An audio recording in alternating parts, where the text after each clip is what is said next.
write stories your readers will love, there are 3 things you need to do. Understand storytelling principles, see how other writers have applied those principles, and then use them in your own work. Here on the Story Nerd podcast, our goal is to demystify story theory. We'll help you with the first 2 steps so that you can get started with the third. My name is Valerie Francis. I'm a writer and literary editor, and I focus on stories by, for, and about women. And I'm Melanie Hill, writer, editor, and poet, and I have a passion for spy stories, fairy tales, and master detective novels. On today's episode, Melanie pitched The Shape of Water so that we can study resonance. This 2017 film was directed by Guillermo del Toro from a screenplay by Guillermo del Toro and Vanessa Taylor. Of course, there will be spoilers. And this is a weird movie for spoilers, boy, because we can't talk about the movie without talking about the movie. And we'd love it if you could give this show a rating and review. For Apple Podcast listeners, you can do it right from your phone. Simply go to the show's landing page and scroll to the bottom. It's that simple. Melanie, what have you gotten us into this week? What's the global genre? Well, the global genre, I think, is a love courtship. And then I had the secondary genre as a worldview story. And I think the education part of that comes through the strongest for me. But I did find this really hard to determine because each major character has a really strong internal arc. And I think the story was so universal that it dipped into many genres. So I found that very hard to identify the secondary genre. What about you? I agree with you. I also have a love courtship genre for the global content genre. Secondary, I also think it's worldview. I totally see where you're coming from with education. I think an argument can also be made for revelation. But to be honest, I didn't really drill down too deeply on genre this week because there were other things that I was distracted by. All right. Shall I dive into the resonant features of this film? Right. So for me, The Shape of Water has all the elements of a sublime story, as I mentioned. You know, there are references to fairy tales and fantasy, there are spies, and elements of mystery. Now, Del Toro puts forward a powerful case, I think, and gives us a great example of how writers can use the power of resonance in their stories and be very deliberate about it. Now, in the first episode of this season, I quoted the following from Dave Farland's book, Drawing on the Power of Resonance in Writing. And he said, "All successful writers use resonance to enhance their stories by drawing power from stories that came before," end quote. Now, in this episode, I'm going to look at how Del Toro's influences are evident in The Shape of Water and how he has drawn on the power of resonance to write and direct a popular and very successful film. Now, we have to understand Del Toro's a little bit better to dive into this, I think, properly. So I'm going to read you one of the descriptions of him from his Wikipedia page. And it says, "His work has been characterized by strong connection to fairy tales and horror, with an effort to infuse visual or poetic beauty in the grotesque. He has had a lifelong fascination with monsters, which he considers symbols of great power. He is also known for his use of insectile and religious imagery, the themes of Catholicism and celebrating imperfection, and the underworld and clockwork motifs," end quote. So that sort of sets up, I think, and explains a lot of what is going on and what we see in The Shape of Water. So I'll start by having a look at how he's drawn on some of the conventions of fairy tales. So we open the story with a monologue from Giles, who is trying to decide how to tell Elisa's story. And all of the options that he considers are centered around telling a fairy tale. And Giles says, it starts off with, "It happened a long time ago," which reminds us of the phrase "once upon a time." Giles speaks about a prince in the last days of his reign, which I think is pretty clear, it's Strickland. And Also, I found this really fascinating. If the movie was actually made in the 60s, so it's set in the 60s, but if it was made in the 60s, it's likely that Strickland would have been the protagonist of the film and we would have been cheering for his success. But he's not a prince worthy of admiration. He is a man in black, literally and metaphorically. And if you don't know what I mean there, go back and listen to the Men in Black episode and also Batman. And then Giles continues to consider a small city near the coast. And then he talks about a princess with no voice. And that is where we start to see Eliza. Eliza is our heroine and the princess in the story. And she is kind of locked away because of the absence of her voice. So she's a bit like Rapunzel, Snow White, and also maybe a bit like Cinderella. The story also contains several fairy tale conventions, such as there are magical or supernatural elements, there are simple characters, such things like evil stepmothers, knights, witches, so, stereotypes, I suppose, or those types of characters, and we see a couple of those. There are repeated events, so things happen in threes. There is usually a moral to the story, and it can be centered around beauty, virtues, heroism, things like that. There are talking animals, although this is really inverted in The Shape of Water, so the opposite happens. There's abandoned children, there's a villain, a very clear villain, a witch or some sort of evil character, and there are mythical creatures. And many fairy tales include magical transformation, so either through a kiss or an act of love where it lifts a curse or a transformation or transforms a person back into their original form. But Greek gods also transformed into animals to break into places they shouldn't be and engage romantically with humans. Now, I'm being very euphemistic here, and that's deliberately so. But anyone who's studied those stories will know what I mean. And for example, there's forbidden loves or love that actually really changes the course of history. And, we can look at examples of Guinevere at Lancelot, Helen of Troy, and Paris.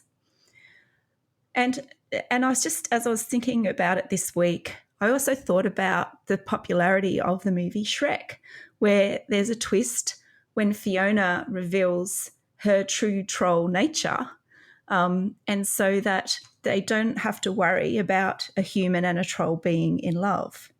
Both Shrek and Fiona agonize over their physical form and worry about not being accepted by the other. And those stories still resonate today and are very human feelings, I might add. So we can also see how Del Toro consistently highlights the beauty in the grotesque. And this is a feature of Gothic stories. Now, Gothic literature blends fiction and horror with a little romance thrown in there as well. I don't think Gothic stories as a type of story have what I would consider a long history. The first Gothic novel, called The Castle of Otranto, a Gothic story, was written by Horace Walpole and published in 1765. And then from there, other classic Gothic novels were published, which include Mary Shelley's Frankenstein in 1818 and Bram Stoker's famous or infamous Dracula of 1897. I am so glad you brought up Gothic Lit. I have an honors degree in English language and literature, and Gothic Lit is my area of study, or was my area of study. Little has changed.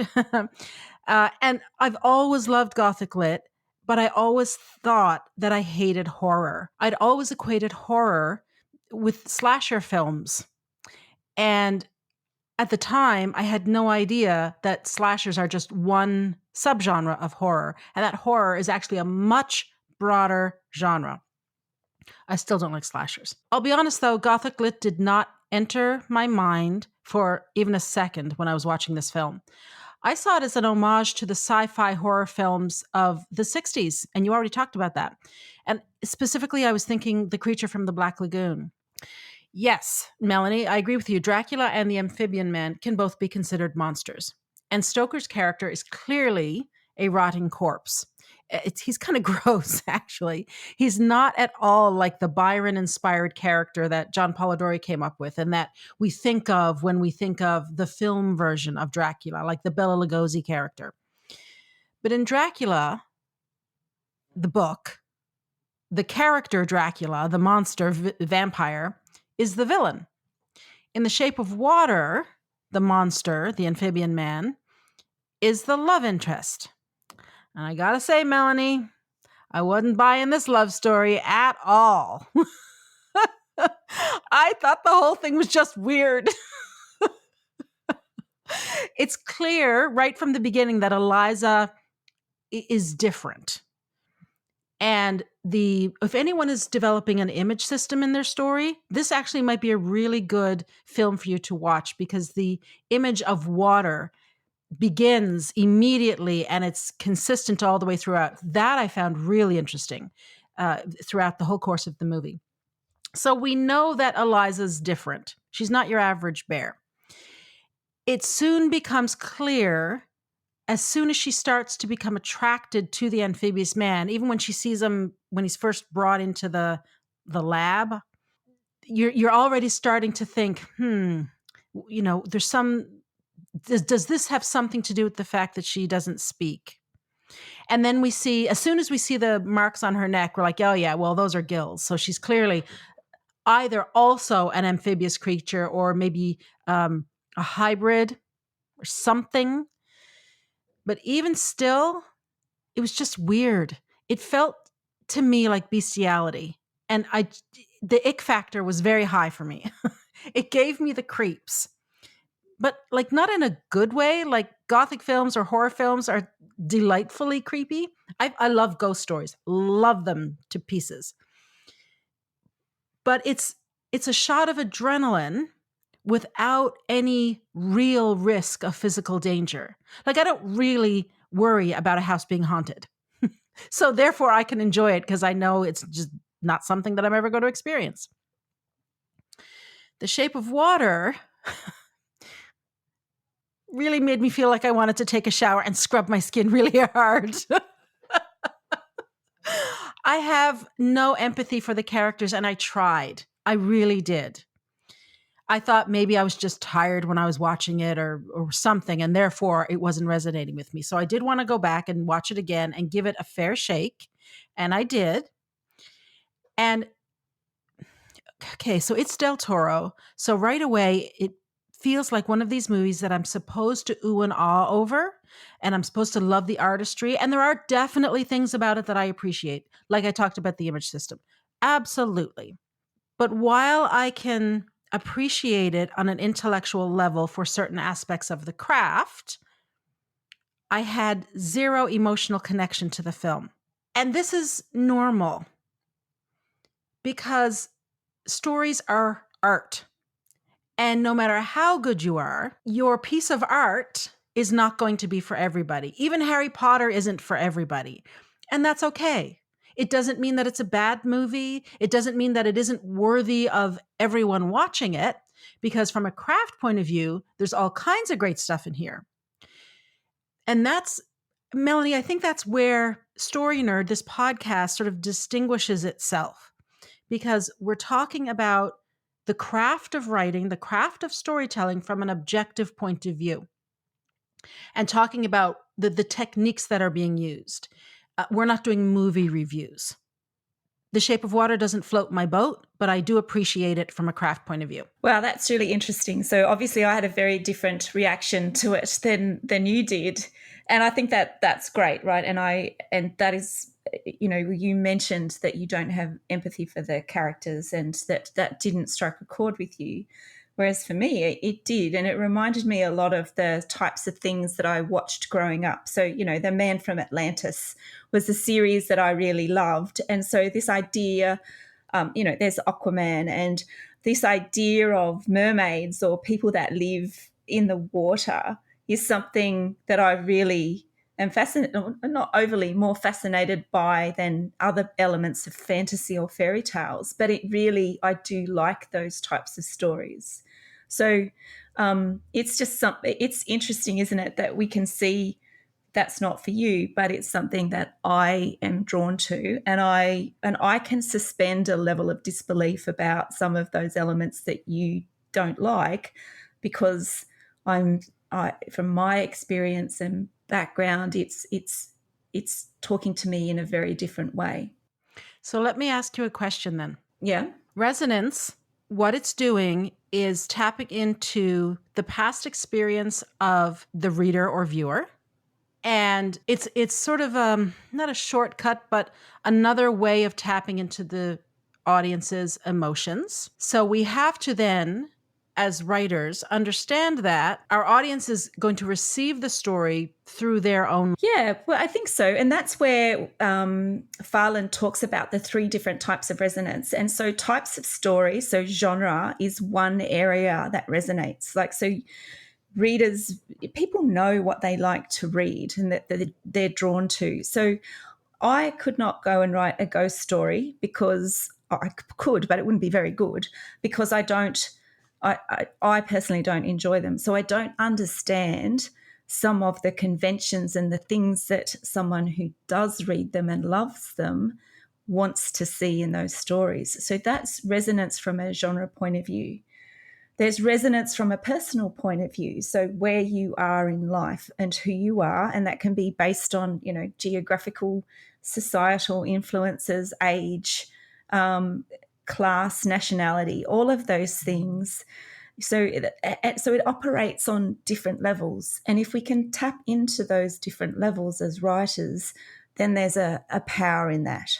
And like you talk about empathy, like I can empathize with a 12-year-old boy, but I've not had that experience. Whereas if someone put up a movie about, and I think we're going to do some movies in the season that we've got, older, sort of middle-aged women, that's going to speak more to me from a personal experience point of view, because I'm going to relate to that a lot more. And so there's that personal resonance as well. So so resonance is looking at all of those things, and it is such a broad subject, and you could touch in, and there are many, many ways to create resonance. It just depends on which ones you want to put or focus on, and which ones will serve your story and draw your reader in, so that they can read the sorts of stories that leave them with the feelings that they want. Yes. All right. Oh, that was a great discussion. I didn't think we'd go down that path, but that's really good. Right. So I'm going to go on, and you'll correct me if I'm wrong now, because I'm going to look at some of the conventions of Gothic literature or Gothic stories, which I did find on the website Alcation, but I also saw a great deal of in The Shape of Water. So here we go. So there are usually features of the setting which are dark, or we have abandoned buildings and decay. So we see this in Eliza and Giles's flats, which are located above an old cinema that doesn't get much patronage. So the flats are small, and there are broken and dirty tiles throughout the apartments. But both apartments also have a homeliness about them, and they have warmer colours when compared to the science lab where Eliza works. Now, in that lab where Eliza and her friend Zelda work, that is the most run-down and decrepit part visually of the movie. The green colour of the corridors and the green tiled room where the amphibian man is chained, and he's tortured in there as well, are quite claustrophobic, and you get that feeling of sort of griminess when you're watching the movie. So that's the element, I think, that relates to sort of building and environmental decay. Gothic stories can tend to romanticize the past. Now, the movie is set in 1962, and we see Eliza and Giles watching old musicals. They've memorised some of the tap dancing steps, which they've used to create their own platonic bond and routine. Eliza, who is mute, also fantasises about a romantic song and dance scene with Amphibian Man, where she sings.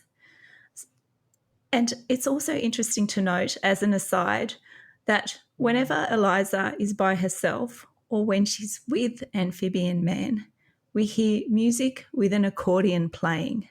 And in some instances, there are songs, they're French songs with French lyrics. And we associate this with the music of romance and love. Anyway, that's just a little bit of an aside there. Gothic stories also draw on the emotions of horror stories. So they tap into intense feelings of suspense, fear, shock, and disgust. So there is a fair bit of this in small but important doses throughout the movie. And I think most of the horror elements are delivered by Strickland. He's menacing and his presence overshadows everything at the research centre. He's a torturer of the Amphibian Man. He creepily comes on to Eliza and intimidates Zelda and Bob constantly. And when he shifts into search and destroy mode, we already know that he will do his worst to Eliza and Amphibian Man if he catches them. Now, Gothic stories also feature supernatural beings. So these could be monsters, demons, witches, banshees, or vampires, just to identify some. Now, Del Toro has had a lifelong fascination with monsters. So the resemblance between the Amphibian Man and the creature from the Black Lagoon is not an accident. So after seeing the creature from the Black Lagoon as a child, Del Toro wanted to see the romance between the Gill Man and the lead female character, Kay Lawrence, succeed. And that is where the idea for The Shape of Water came from. There is a heavy reliance on symbolism in Gothic stories. So for Del Toro, the symbolism is represented through religious iconography and religious themes. The Amphibian Man's connection to, or his resemblance to Christ, is one of the most fascinating features of the movie. And Strickland actually refers to Amphibian Man as God twice. And we don't actually learn about Amphibian Man's healing powers until he lays his hands on Giles after accidentally injuring him. Now, the laying of hands is representative of healing, blessing, and ordination. And Amphibian Man can also heal himself. But the most powerful and beautiful moment is where he expresses his gift of healing at the end of the movie with Eliza. And just then, I'll take a quick look at the ending and the beginning of the movies because there's a lot of internal resonance that we see just in those parts of the movie. So they are both underwater. And in the beginning, Eliza is floating by herself and she's asleep. In the end of the movie, she's in the water. We assume she's dead, but she's with Amphibian Man. And not only does he bring her back to life, but he also restores her. He makes her whole again by opening her gills. And he also takes her back to where she belongs, which is in the water. So water is also symbolic of birthing and being reborn and being welcome into communities. So, for example, that's why people or babies are baptized. And if I just go back to Strickland and some of the religious meaning around him as well, he really labours the point about the story of Delilah. And he does this to make sure that he communicates his contempt for Zelda and women in general. But I also think that he believes that he is Samson and that something or someone is actually going to be the key to his demise. And maybe that's true, and maybe that is Eliza in the film. So to me, there are lots of religious references in this movie. So Gothic stories also explore romance and sexuality, but in very specific ways. Women are usually repressed or constrained by the expectations of their societies, and the men are predatory or are expected to initiate a romantic relationship. Now, this is slightly inverted in The Shape of Water, with, I think, Eliza making the first romantic move. So this movie also explores the nature of forbidden love. So Del Toro uses forbidden love to highlight the beauty in the grotesque or the unusual. And Eliza's love goes outside of the usual bonds of human love and into the realm of cross-species love. Now, this highlights some of the societal problems in the 60s, but it also shines a spotlight on the modern day issues regarding the demonization of what dominant cultures consider to be others. And this links in nicely with Eliza's desperation to save Amphibian Man from being killed. Now, there's one scene that I think is really well done and quite touching in the movie, and that's the monologue scene, which is when Eliza is pleading with Giles to get him to help her to rescue the Amphibian Man. And this is heartbreaking because Giles understands that you can't help who you love. And he is the one that is refusing to help Eliza, who is in the same situation as him. So Eliza is putting forward a case to all of us to see the humanity in Amphibian Man. And if we walk past something we know is wrong, then we are no better than those who perpetrate the wrongdoing. And I think that is part of the point of the movie and that particular scene. Now, Del Toro repeats his examination of the underworld in this movie, but this time the underworld is represented by the clandestine arms of government and the race to collect secrets from each other during the Cold War to gain an upper hand. Del Toro presents both sides as equally repellent and amoral. And he also highlights that it's not all people in the spying game who are evil or bad, and he does this via the character of Bob. And just to finish up, Del Toro taps into the universal feelings of loneliness in a thematic way in this movie.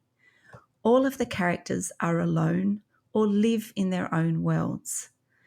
Zelda lives with a silent and unresponsive man, and Giles is trying so hard to overcome his alcoholism, which we assume is brought on by him trying to repress his homosexuality.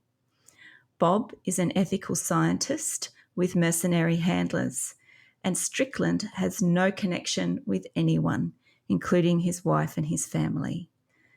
Now, Valerie, I don't feel like I've done this movie any justice because I could keep talking about it for hours. But I just wanted to know, did you find something unique or different in the structure of The Shape of Water to draw out this week? In terms of something unique or different about the plot structure, actually, no. And that's what I find most interesting. Let me explain. For anyone who is avoiding the arc plot structure, because you may be thinking that it's too common and that the reader is going to see everything coming, if that's 99% of the stories that we're consuming, then we want to try and do something new and different and we want to innovate. Awesome. Cool. Here's the thing that we need to remember.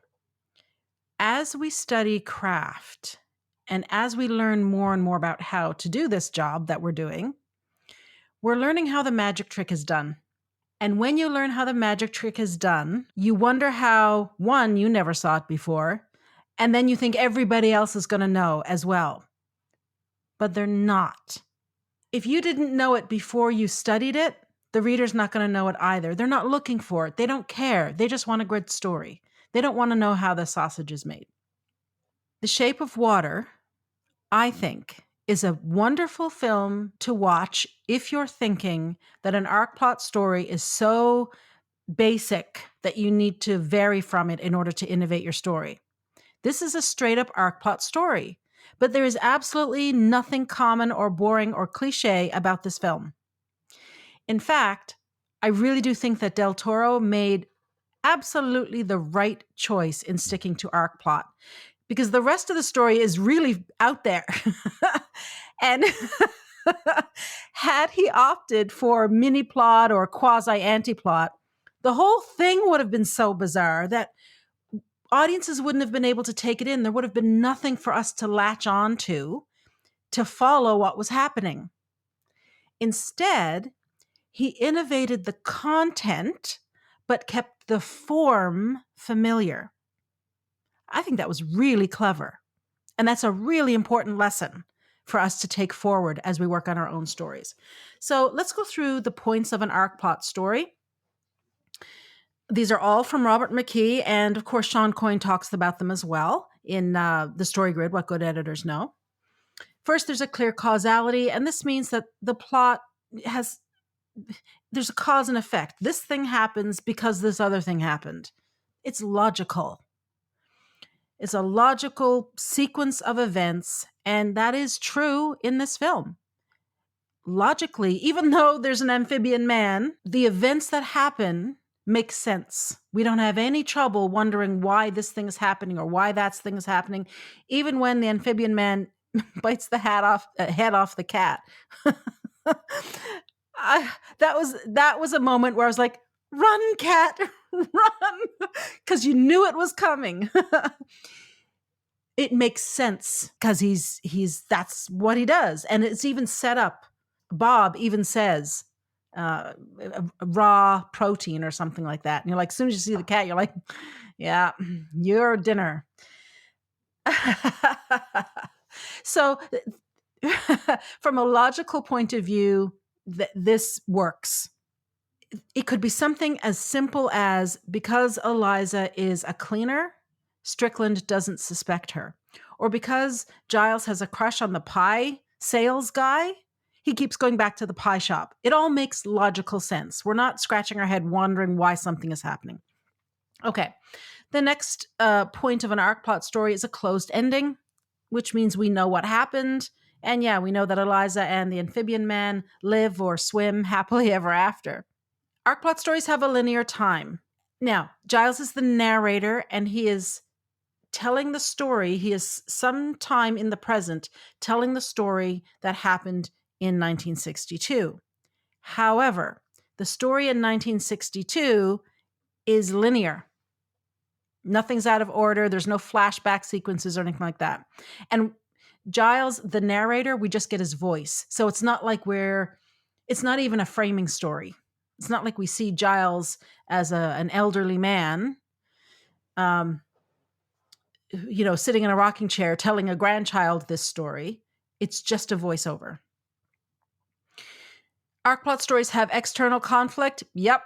What can you say? There's guns and everything. There's the heads are being bitten off cats. I mean, you name it. There's cattle prods. I don't know what else you want. There's car chases. There's everything going on here. Now, in saying that, here's one of the things I really do appreciate about this movie.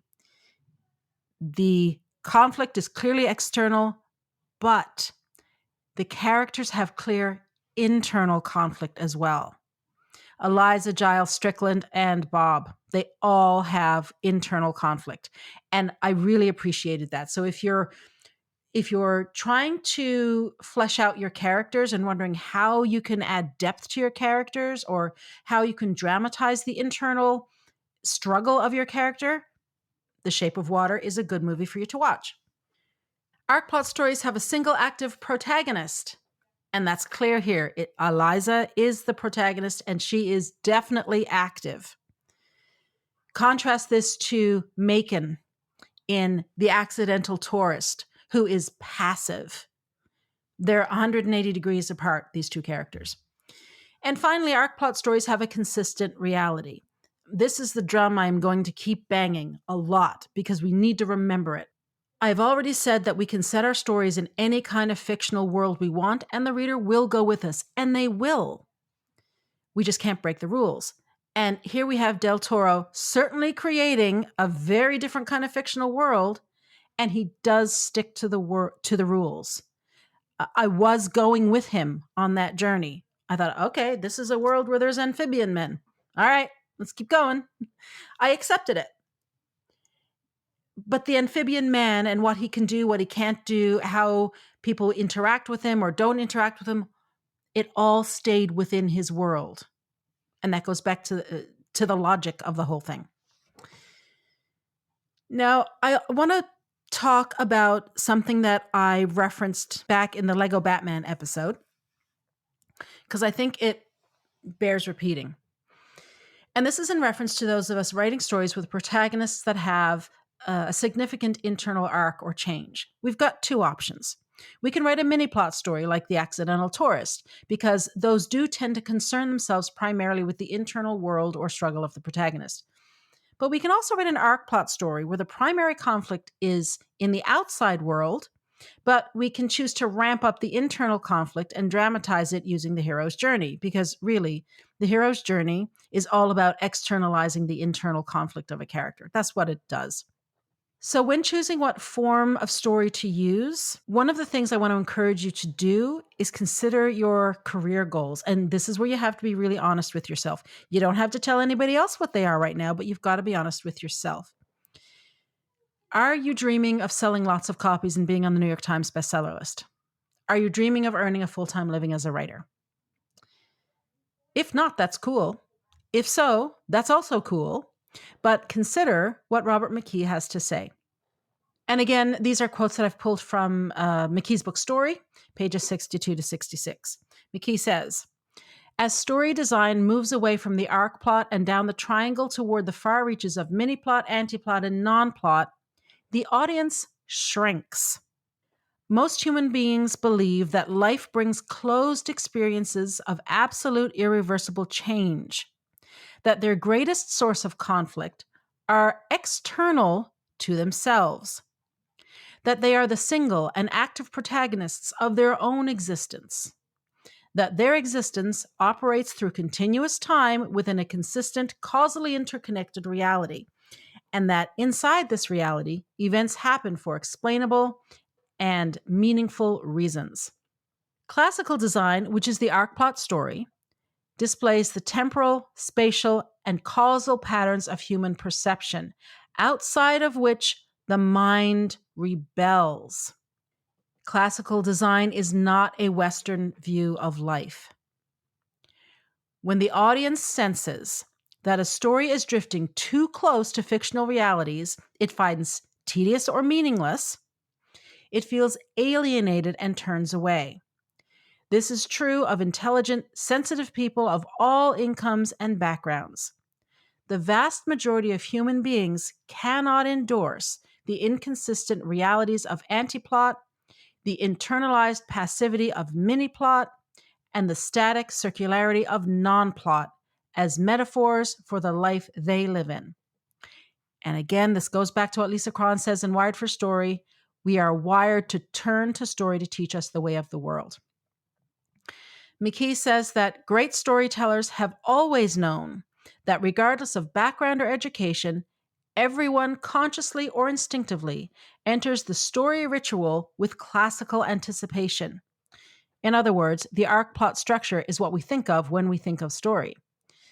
Therefore, to make mini-plot and anti-plot work, the writer must play with or against this expectancy. Only by carefully and creatively shattering or bending classical form can the artist lead the audience to perceive the inner life hidden in a mini-plot or to accept the chilling absurdity of an anti-plot. So, with all of that in mind, what I think The Shape of Water really highlights for us is that the arc plot structure is highly malleable. The form itself is solid, but you can use it with any type of story, even one with an amphibian man. And just because we want to create a protagonist with depth and with an arc, it doesn't mean we're automatically pigeonholed into a mini plot story. We really can use the arc plot, which will appeal to a greater audience and open up the possibility of higher sales and revenue for us. So if you're watching this movie, pay particular attention to those four characters that I mentioned, Eliza, Giles, Strickland, and Bob.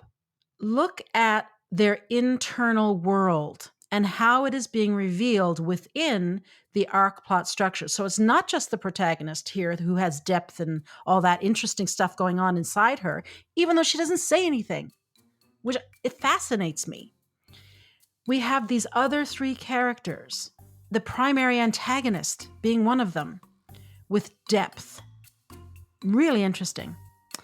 Okay, Melanie, what have you got for our action step this week?